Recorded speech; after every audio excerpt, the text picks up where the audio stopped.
Hello hi నమస్తే welcome to hit TV. నేను మీ anchor పండు. ఈ ప్రజెంట్ ట్రెండ్ అవుతున్న టాపిక్ మన హరిహర వీరమల్లు. దాని మీద మాట్లాడడానికి మనతో పాటు ఉన్నారు సినీ క్రిటిక్ దాసరి విజ్ఞాన్ గారు. తనతో మాట్లాడి మరిన్ని విషయాలు తెలుసుకుందాం. నమస్తే అన్న. నమస్తే. ఇప్పుడు హరిహర వీరమల్లు రేపు 24th రిలీజ్ అవబోతుంది. దాని గురించి మీ స్పందన ఏంటన్నా? అన్ని సినిమాల్లాగే హరిహర వీరమల్లు కూడా రిలీజ్ అవుతుంది. దాంట్లో స్పెషల్గా స్పందించడానికి ఏముంది? అంటే ఇంకొకటి ఏంటంటే ఇప్పుడు అది కాకపోయినా ఇప్పుడు బాయ్కాట్ అనేది ఒకటి వస్తుంది. ఇంకొకటి ఏంటంటే ఇప్పుడు టికెట్ రేట్లు కూడా బాగా పెంచేశారు. ఓకే, ఫస్ట్ బాయ్కాట్ తర్వాత టికెట్ రేట్ పెంపు గురించి వద్దాం. బాయ్కాట్ ట్రెండ్ ఎందుకు వచ్చింది అంటే సోషల్ మీడియాలో మార్నింగ్ నుంచి ఈ మధ్య కాలంలో అందరూ కూడా సినిమా ప్రమోషన్స్లో రాజకీయాల గురించి మాట్లాడుతున్నందుకు అది వచ్చింది. సి ఈవెంట్ అంతా బాగానే ప్లాన్ చేశారు, హడావిడిగా ప్లాన్ చేశారు. పాపం సుమగారు కూడా చాలా కష్టపడ్డారు, ఎందుకంటే అందరినీ 2 నిమిషాలు మాట్లాడించాలి. మెయిన్ హీరో అయినటువంటి హరిహర వీరమల్లు క్యారెక్టర్ పోషిస్తున్న పవన్ కళ్యాణ్ 10 నిమిషాలు మాట్లాడాలి అంతే. ఇది రాసుకున్నటువంటి స్క్రిప్ట్. సో హీరోయిన్ని కానీ ఎవరిని కానీ మాట్లాడనివ్వలేదు, ఇంక్లూడింగ్ రత్నం గారిని కూడా మాట్లాడనివ్వలేదు. కాకపోతే రత్నం గారికి ఒక రిక్వెస్ట్ ఉంది, బ్రహ్మానందం గారు కనీసం ఒక 5 నుంచి 10 నిమిషాలు మాట్లాడండి అని. ఎందుకు అంటే జస్ట్ కొన్ని రోజుల క్రితమే కన్నప్ప అనే సినిమా చాలా వివాదాలు అది ఇది ఎన్నో అయ్యి రిలీజ్కి సిద్ధమైనప్పుడు కేవలం ఒక బ్రహ్మానందం గారి స్పీచ్ ఆ సినిమాని ఇంకో నెక్స్ట్ లెవెల్కి తీసుకెళ్ళింది.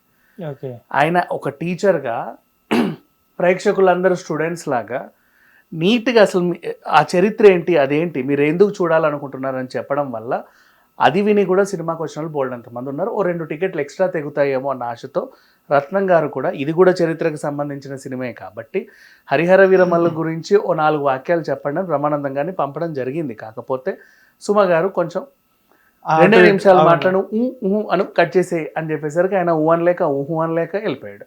సరే వాట్ ఎవర్, ఒక హడావిడిగా కానీ అక్కడ చూసుకున్నా కానీ బ్రహ్మానందం గారు బాగానే మాట్లాడారు కదా, ఒక 17 minutes దాకా మాట్లాడినట్టున్నారు. ఆయన ఇంకా మాట్లాడాలనుకో 17 minutes మాట్లాడిన బ్రహ్మానందం గారు లేదు ఆల్మోస్ట్ 10 minutes అబౌవ్ మాట్లాడారు బ్రహ్మానందం గారు. కొంచెం తక్కువే, లేదు 10 minutes అబౌవ్ మాట్లాడారు. అవునా? మేబీ నేను లైవ్లో చూశాను, మరి నాకైతే తక్కువ అనిపించింది.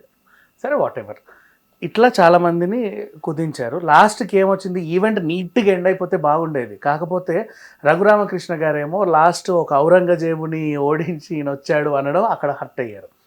నెక్స్ట్ ఈయన కూడా అదేంటి నా కింద గూండాలు రౌడీలు లేరు, కేవలం నా గుండెల్లో మీరు మాత్రమే ఉన్నారు అనేసరికి నా పాత సినిమా భీమ్లా నాయక్ అప్పుడు టికెట్ రేట్లు తగ్గించాడు ఇవన్నీ మాట్లాడుకోవడం. అప్పుడు వైసీపీ వాళ్ళేమో బాయ్కాట్ ట్రెండ్ అని ప్రదర్శించారు. Next as well as Guntur కారం టైంలో మహేష్ బాబు అభిమానులు కూడా ఎందుకో మెగా ఫ్యాన్స్ వాళ్ళ సినిమాని టార్గెట్ చేశారని ఫీల్ అయ్యారు. పుష్ప టైంలో కూడా అల్లు అర్జున్ ఫ్యాన్స్ ఎందుకో మెగా ఫ్యాన్స్ వాళ్ళని టార్గెట్ చేశారని ఫీల్ అయ్యారు. ఎన్టీఆర్ దేవర టైంలో కూడా ఎన్టీఆర్ ఫ్యాన్స్ ఎందుకో మెగా ఫ్యాన్స్ వాళ్ళని టార్గెట్ చేశారని అన్నట్టుగా ఫీల్ అయ్యారు. ఇప్పుడు ఆ వైసీపీతో కలిసి వీళ్ళందరూ కూడా ఒక కూటమిలాగా ఏర్పడి దీన్ని బాయ్కాట్ హరిహర వీరమల్లు అని ఒక హ్యాష్ట్యాగ్ని ట్రెండ్ చేస్తున్నారు. సరే వాట్ ఎవర్, నేనేం చెప్తాను, నా అభిప్రాయం అడిగావు కాబట్టి చరిత్రలు చెప్పేవాళ్ళు చాలా తక్కువ మంది వస్తారు. ఓ రామదాసు, ఓ అన్నమయ్య, ఓ కన్నప్ప, ఓ శాకుంతలం, ఓ రుద్రమదేవి, అలాగే ఓ గౌతమ్ పుత్ర శాతకర్ణి, ఓ హరిహర వీరమల్లు. ఓకే, చరిత్రలు చాలా తక్కువ చెప్తారు. చావా హిందీలో. చావా. బికాజ్ ఏంటంటే ఈ కాలంలో చరిత్రలు చెప్పాలంటే బడ్జెట్లు అంత అవుతాయి. అప్పట్లో బ్లాక్ అండ్ వైట్ రోజుల్లో అయితే తీసేవాళ్ళు. ఈ కాలంలో కష్టం, ఎందుకంటే రోజుకి సాంకేతికత పెరిగిపోతుంది. ఈవెన్ హరిహర వీరమల్లు కూడా మొదలు పెట్టినప్పుడు ఉన్న టెక్నాలజీ ఇప్పుడు ఇంకా హైప్ అయింది. ఇప్పుడు చాలా పెరిగిపోయింది, టెక్నాలజీ బాగా డెవలప్ అయింది, ఇంకా రోజు డెవలప్ అవుతానే ఉంటుంది. కాబట్టి ఈ చరిత్రలు ఇప్పుడు వాళ్ళు చెప్పాలి అనుకుంటే కొన్ని కోట్లు ఖర్చు పెట్టాల్సి వస్తుంది. ఆ కోట్లు వెనక్కి రాబట్టుకోవాలంటే అందులో ఆ ఫేసెస్ ఉండాల్సి వస్తుంది. అందుకు చాలా కష్టపడి సినిమాలు తీస్తున్నారు మీకు చరిత్ర చెప్పడానికి. ఓ రామాయణం 4,000 కోట్లు కూడా అంతేమా, 2,000 కోట్లు ఎందుకు మీకు నెక్స్ట్ జనరేషన్ రామాయణం చెప్పడానికి? తెలియక కాదు వాళ్ళకి. అంటే ఉండే కొద్ది అసలు రామాయణం అసలు మన ఫ్యూచర్ జనరేషన్ చూసుకున్నా కానీ నెక్స్ట్ జనరేషన్ చూసుకున్నా కానీ మన వాట్ ఈజ్ వాట్ అనేది రామాయణం ఇవన్నీ మర్చిపోయేలాగానే ఉన్నారు. ఇప్పుడు మన జనరేషన్ చాలా తక్కువ. ఇప్పుడు ఉన్న వాళ్ళు వీళ్ళే నేర్పిస్తున్నారు రాముడికి సీతకి ఇట్లా కాదు అట్లుండాలి, అట్లా కాదు ఇట్లుండాలి అని. ఆ రేంజ్కి ఎదిగారు వీళ్ళు, అంత తెలివి పెరిగిపోయింది. సో చరిత్రలు చెప్పాలి. ఇప్పుడు మన పేరెంట్స్, అమ్మమ్మలు, తాతయ్యలు అందరూ కూడా భారత కథలు, ఈ భాగవత కథలు రామాయణ కథలు వినే మనల్ని పెంచారు. మనం ఇప్పుడు వాళ్ళకి కొత్త కొత్త కథలు నేర్పిస్తున్నాం, అక్కర్లా. సో నెక్స్ట్ జనరేషన్ కూడా ఇంకా బాగుండాలని చరిత్రలు చెప్పేవాళ్ళు చాలా తక్కువ మంది ఉన్నారు. వాళ్ళ ఇనిషియేట్ తీసుకోవడమే గ్రేట్. కాబట్టి ఎప్పుడు చరిత్రలకు సంబంధించిన సినిమాలు వచ్చినా సరే లెట్ దెమ్ ఎంకరేజ్ చేయండి, అంతే. అంతమించి ఇంకేం లేదు. అదొకటే నేను చెప్పగలను. హరిహర వీరమల్లు కూడా నాకు అంతే. నెక్స్ట్ ఇప్పుడు ఈ సినిమా టికెట్ రేట్ల పెంపు గురించి మాట్లాడుకుంటే నిర్మాతకి 3 రోజులే ఈరోజు సినిమా జీవితం. Friday, Saturday, Sunday. అదృష్టం బాగుండో రోజు ముందు సెలవు దొరికితే థర్స్డే. లాంగ్ అంటే అప్పుడప్పుడు ఆగస్టు 15లు లేకపోతే క్రిస్మస్ హాలిడేలో ఏవో తగులుతూ ఉంటాయి రేర్గా, రాఖీ పండుగలు, ఇట్లాంటి హాలిడేస్ ఉన్నప్పుడు పొడిగింపు ఉంటుంది, కొంచెం ప్లస్ ఉంటుంది. లేకపోతే 3 రోజులు మహా అయితే. ఈ 3 రోజుల్లోనే వీడికి కథ తెలుసు, హీరో తెలుసు, విలన్ తెలుసు, ఎక్కడ సస్పెన్స్ ఉంటుందో తెలుసు, ఎవడు క్యామియో రోల్స్ చేశాడో తెలుసు, లాస్ట్ అసలు క్లైమాక్స్ ఏంటో తెలుసు, అన్నీ తెలిసిపోతాయి మోస్ట్లీ. ఇంకా వీళ్ళందరూ చెప్పేస్తూ ఉంటారు ఇట్లుంది అనగానే మండే నుంచి వచ్చే వాళ్ళు ఆలోచిస్తారు, థియేటర్కి వెళ్దామా, పోతే పోనీలో 4 రోజులు అయితే ఇంటికి వస్తుంది కదా చూద్దామా, అంతే. ఒకప్పుడు సినిమాలు పోస్టరే ఉండేది, తర్వాత సినిమాకి ఏముందో లోపలికి వెళ్ళి తెలుసుకొని వచ్చేవాళ్ళు. బాగుంటే మళ్ళీ చూసేవాళ్ళు. అవి కొన్ని రోజుల పాటు ఆడేవి. తర్వాత ఎప్పటికో సీడీ వచ్చేది. అవును, మన పైరసీ వచ్చేది కదా, ఎప్పటికో సీడీ వచ్చేది. ఆ సీడీ వచ్చిన 1-2 సంవత్సరాలకి టీవీకి వచ్చేది, ఏదో పండక్కి. చాలా రేర్గా చూసేవాళ్ళం. ఇప్పుడు ఆ టీవీని కుదించారు, 3 months లోపే వచ్చేస్తున్నాయి. ఓటీటీ 1 month లోపు వచ్చేస్తుంది. కాబట్టి సినిమా షెల్ లైఫ్ కూడా తగ్గిపోయింది థియేటర్లో. మొబైల్లో అయితే మార్నింగ్ షో పడంగానే ఈవినింగ్ కల్లా వచ్చేది. ఇక ఈ బిప్పంలలో నీకు థియేటర్తో పాటు అందులో కూడా వస్తాయి. సో అట్లాంటివి వచ్చేసాయి. కాబట్టి మనం ఇప్పుడు ఏం చేయలేము, సినిమా నిర్మాతను కాపాడుకోవాలి. అప్పుడు ఆ నిర్మాత కూడా ఏం చేయాలి, కొత్త దారులు అన్వేషించుకోవాలి. ఏం చేస్తున్నాడు, ఓ 10 పైసలో పెంచుకుంటానని అడుగుతున్నాడు. పర్మిషన్ ఇవ్వండి, తప్పులేదు, బాగుంటే చూసుకుంటారు. పుష్పకు పెంచాంగా, 2,000 కోట్లు వసూలు చేసే ప్రొడ్యూసర్ హ్యాపీ. నెక్స్ట్ ఒక ఆట ఎక్కువ వేసుకుంటానండి అని అడుగుతాడు, ఇవ్వండి, తప్పులేదు. స్పెషల్ షోస్ అండ్ ఎక్కువ థియేటర్లో రిలీజ్ చేసుకోవాలనుకుంటాడు, పోటీ లేకుండా రావాలనుకుంటున్నానండి అంటాడు. ఎందుకంటే పోటీ ఉంటే సగం థియేటర్లు వాళ్ళు, సగం థియేటర్లు వీళ్ళు తీసుకోవాలి. అదే పోటీ లేకుండా వస్తే మొత్తం ఉన్న థియేటర్లో నిన్నకు వస్తే ఆ 3 రోజులే కాబట్టి నా జీవితం 100 కోట్లు వచ్చేది 150 వస్తాయేమో అని ఒక చిన్న ఆశ, అంత నుంచి ఏం లేదు. దానికోసం ప్రొడ్యూసర్ పడే తాపత్రయం అది. తప్పులేదు, టికెట్ రేట్లు పెంచినా ఏం నష్టం లేదు. సినిమా ఎంటర్టైన్మెంట్ యాక్చువల్ చెప్పాలంటే చాలా చీపెస్ట్ ఎంటర్టైన్మెంట్ మీకు దొరికేది. ఇప్పుడు ఈ బాయ్కాట్ ట్రెండ్లు కూడా సినిమానే చంపేస్తాయి. ఇప్పుడు జూకి వెళ్తావు, సర్కస్కి వెళ్తావు, నీకు ఎక్కడ రిస్ట్రిక్షన్స్ లేవు. అవును, సినిమాకు రిస్ట్రిక్షన్ ఉంది, ఏదన్నా బూతువో రక్తమో ఉంటే అండర్ 17, 18 రావద్దని. అక్కడ పాపం దానికి రిస్ట్రిక్షనే. నువ్వు జూకి వెళ్ళి ఏదన్నా ఉంది చూడమని చెబితే 100 మంది చూస్తారు. సినిమాకి వెళ్ళి అంత ఇట్లుంది చూడంటే ఎవడు చూడ్డు. అది సినిమా ప్రాబ్లం, అంటే లీక్ అయిపోయింది. ఆడ ఆనందాన్ని పొందలేడు. ఇప్పుడు జూకి వెళ్తావు, సర్కస్కి వెళ్తావు, ఒక రింగ్ని ఇలా తిప్పాడు రా, పైనుంచి కింద పడ్డాడు, అదే సాయంత్రం వెళ్ళి మళ్ళీ చూద్దామంటాడు. సినిమాలో అదేంటిది కోడిపూర ఎవరో కాదు సుహాసి అన్నావు అనుకో, వాడు వెళ్ళాడు హిట్కి, అంతే కదా. అంతే, సస్పెన్స్ పోయింది కదా ఇంకా అక్కడ. సో ఆ సినిమాకి ఇన్ని డ్యామేజ్లు ఉంటాయి. పైగా అదేంటిది మీకు అదేంటిది బాయ్కాట్ ట్రెండ్ వర్గాలు. ఇప్పుడు జూకి ఆ మతమోడు రావద్దు, ఈ కులమోడు రావద్దు, అరే అది మన జూ కాదురా, అవతలోడి జూ అని ఎవడు అండు.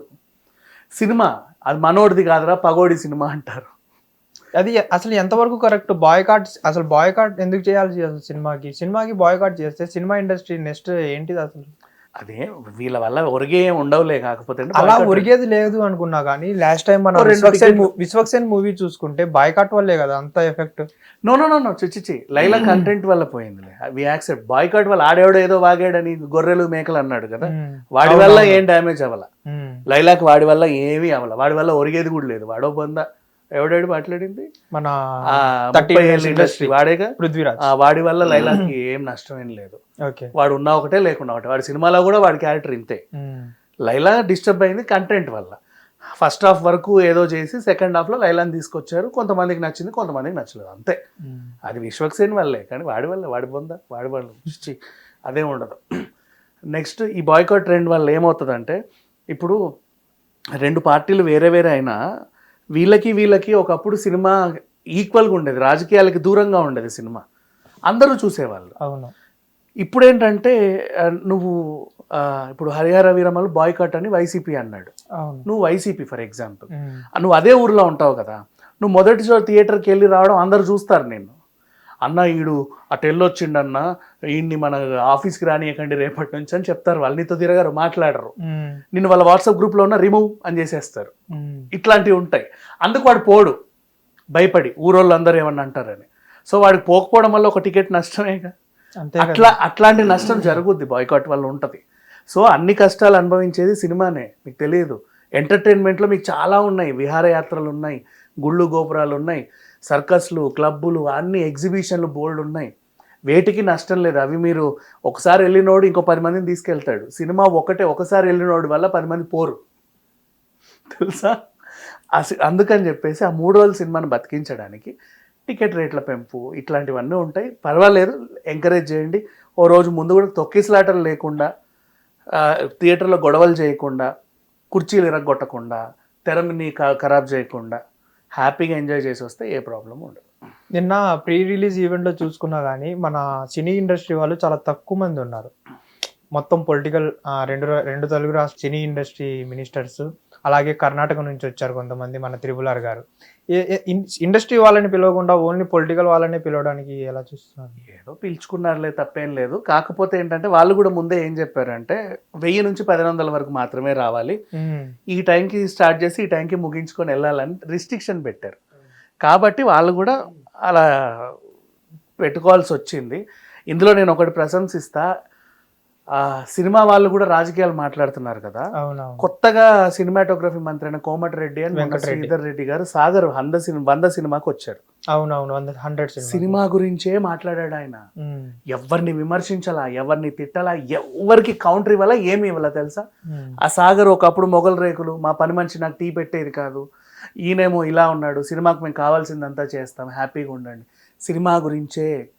తలసాని శ్రీనివాస యాదవ్ గారు ఉండే లాస్ట్ టైం సినిమాటోగ్రఫీ మంత్రిగా, సినిమా గురించే మాట్లాడాడు ఆయన. ఎప్పుడు అసలు అవుట్ ఆఫ్ సిలబసే మాట్లాడలా, బంగారం చెప్పాలంటే. ఈ మధ్య కాలంలో హీరోలు, మంత్రులు ఏ సినిమా ఈవెంట్కి వచ్చినా మొత్తం అంటే మైక్ దొరికిందంటే అవతల పార్టీకి కౌంటర్ ఇవ్వాలి. మనం ఎక్కడున్నాం అనేది మర్చిపోతున్నారు. దానివల్ల సినిమాకి నష్టం జరుగుతుంది, అది మానుకోవాలి. ఇప్పుడు నిన్న పవన్ కళ్యాణ్ గారు ఒక ప్రెస్ మీట్లో చెప్పారు, ఏం రత్నం గారికి చైర్మన్ పదవి ఇప్పిస్తాను, చంద్రబాబు నాయుడు గారితో మాట్లాడాను అనేసి. అది కొంతమంది దాన్ని విమర్శిస్తున్నారు, ఆయనకి ఎలా ఇస్తారు మీరు, మిగిలిన వాళ్ళందరూ ఏమైపోతారు అనేసి కొంతమంది విమర్శిస్తున్నారు. దాని గురించి మీ ఒపీనియన్ ఏంటి? నిజమే, ఎందుకంటే మనం అధికారంలో ఉన్నాం కదా, నా వల్ల ఒక ప్రొడ్యూసర్ పాపం ఎందుకో కొంచెం ఫీల్ అవుతున్నాడంట, ఆయనకి ఏదైనా చేస్తే బాగుంటుంది అనుకున్నప్పుడు ఏపీలో సినిమాటోగ్రఫీ అదేంటి టీఎఫ్డిసి చైర్మన్ ఇక్కడ మన దిల్ రాజు గారు ఇక్కడ అక్కడ ఒకటి ఉంది కదా, అది ఇవ్వచ్చు అని అనిపించింది. సరే, ఇప్పుడు ఈ సినిమాకి ఏంటిది హరిహర కాబట్టి అది ఇవ్వగలిగావు, బాగానే ఉంది. నెక్స్ట్ ఆయన వస్తాడు ఉస్తాద్ భగత్ సింగ్, ఆ నిర్మాతకో పోస్టు, ఓజీ నిర్మాతకో పోస్టు, ఆ తర్వాత ఇంకెవరైనా నిర్మాతలు ఉంటే వాళ్ళకో పోస్టు, ఇలా ఇచ్చుకుంటూ పోతే ఎంతమందికి ఇస్తావు పోస్టులు? ఒకరికి టీటీడీ చైర్మన్, ఒకరికి ఇదో ఒకరికి విద్యాశాఖ, ఒకరికి ఆ శాఖ, ఒకరికి ఈ శాఖ. అది తప్పే. అది ఎవరైనా సరే అంటే చూస్తే చండాలంగా ఉంది, అంటే మాట్లాడుకోవడానికి కూడా అసహ్యంగా ఉంది. అంటే పవన్ కళ్యాణ్ గారి ఉద్దేశం ఏంటి అంటే, ఎన్నో ఇయర్స్ నుంచి ఆయన ఒక మేకప్ ఆర్టిస్ట్ కెరీర్ స్టార్ట్ చేసి ఈ రోజు ఒక టాప్ అంటే పాన్ ఇండియా ప్రొడ్యూసర్ గా స్టార్ట్ చేసిన కెరీర్ ఫస్ట్ అతనే. కానీ అతనికి టిఎఫ్డిసి చైర్మన్ పదవి ఇవ్వడంలో ఎలాంటి తప్పు లేదు అనే ఉద్దేశంతోనే అనౌన్స్ చేశారు. అసలు ఏం రత్నం గారు ఆ పోస్ట్ కి నిజంగా అర్హుడు. ఏం రత్నం గారికి ఇండస్ట్రీలో నీకు చెప్పనా, మీకు గొడుగు పట్టేవాడు ఉంటాడు చూడు, అవునవును, వాడి కష్టాల దగ్గర నుంచి డిస్ట్రిబ్యూటర్, ఎగ్జిబ్యూటర్, నిర్మాత కష్టాల వరకు అన్నీ తెలుసు. సేమ్ యాజ్ దిల్ రాజు గారి లాగా. అవును, ప్రతి ఒక్కరి గురించి మాట్లాడతారు, ప్రతి ఒక్కరి బాధలు తెలుసు, ప్రతి ఒక్కరి కష్టాలు తెలుసు, అన్ని పరిచయాలు ఉన్నాయి, ఏది చేస్తే బాగుపడుతుంది తెలుసు, ఏది చేస్తే బాగోదో తెలుసు, అన్నీ తెలుసు. ఆయన అర్హుడు. కానీ ఈ సిచ్యువేషన్లో నువ్వు అది ప్రతిపాదిస్తాడా? ఇంకోలా చూడాల్సి వస్తుంది ఖచ్చితంగా. అలాగే అనుకుంటారు. ఎందుకు తప్పుగా అర్థం చేసుకోవాలి మనము? అంటే మంచి వేలోనే చూడొచ్చు కదా. ఇప్పుడు పవన్ కళ్యాణ్ గారి సినిమా చేస్తున్నారనే కాకుండా ఒక మంచి ఉద్దేశంతోనే నేను ఇస్తున్నాను చూడొచ్చు మంచి ఉద్దేశంతో, బట్ అట్లా కనబడదు మనకి. ఎంత కాదనుకున్నా నిజంగా మంచి అది. ఏం రత్నం గారు అర్హుడు, బంగారం ఆ పోస్ట్కైనా చెప్పాలంటే. కానీ ఈ టైంలో అంటే హరిహర వీరమల్లు ఫ్లాప్ అయితే నిర్మాతకి నువ్వు పోస్ట్ ఇచ్చేసి న్యాయం చేస్తావా, ఇలా నీ అందరి నిర్మాతలకు ఇలాగే చేస్తావా అనే క్వశ్చన్స్ రేజ్ అవుతాయి, 100% రేజ్ అవుతాయి. ఈ టైంలో ఎందుకు కొన్ని ఒక టైంలో సర్టన్ టైంలో చేయకూడదు. మంచే చేసేది, తప్పేం లేదు. కానీ ఆ టైమ్స్ మనం ఎంత మంచి సిచ్యువేషన్ ని బట్టి ఎంత మంచి చేసినా అక్కడ ఎక్కువ విమర్శలే ఎదురవుతూ ఉంటాయి. అప్పుడు అది విరమించుకోవడం బెటర్, ఎందుకంటే కెరీర్ కి ప్రాబ్లం అవుతుంది. ఓకే, థ్యాంక్ యూ అన్న. హిట్ టీవీ యాప్, ఇందులో short news, live news, entertainment shows, movies, digital magazines తో పాటు మీ జిల్లా వార్తలను కూడా ఫ్రీగా చూడొచ్చు. ఇంకెందుకు ఆలస్యం, వెంటనే హిట్ టీవీ యాప్ ని డౌన్లోడ్ చేసుకుని ఫ్రీగా ఎంటర్టైన్మెంట్ పొందండి. Hit TV app. Hit TV app. Please download Hit TV app. Hit TV యాప్ని ఫ్రీగా డౌన్లోడ్ చేసుకొని ఎంజాయ్ చేయండి. మీకు నచ్చిన ఎంటర్టైన్మెంట్ కోసం హిట్ టీవీ యాప్ ని ఫ్రీగా డౌన్లోడ్ చేసుకుని ఎంజాయ్ చేయండి. హిట్ టీవీ యాప్ని డౌన్లోడ్ చేసుకుని ఆస్వాదించండి, ఆశీర్వదించండి. ఇంతమంది సెలబ్రిటీలు హిట్ టీవీ యాప్ ని డౌన్లోడ్ చేసుకోండి అని చెప్తున్నారంటే ఎంత మంచి యాప్ ఆలోచించండి. అమెరికా అమెరికా అమెరికా అమెరికాలో చదవాలనుకునే వాళ్ళకి విశ్వసనీయమైన పేరు మన శౌర్య కన్సల్టెన్సీ. UK లో 1 year masters, UK లో 1 year masters, 2 years work permit up to 5 years visa. Contact Saurya Consultancy. Contact 89851 89851.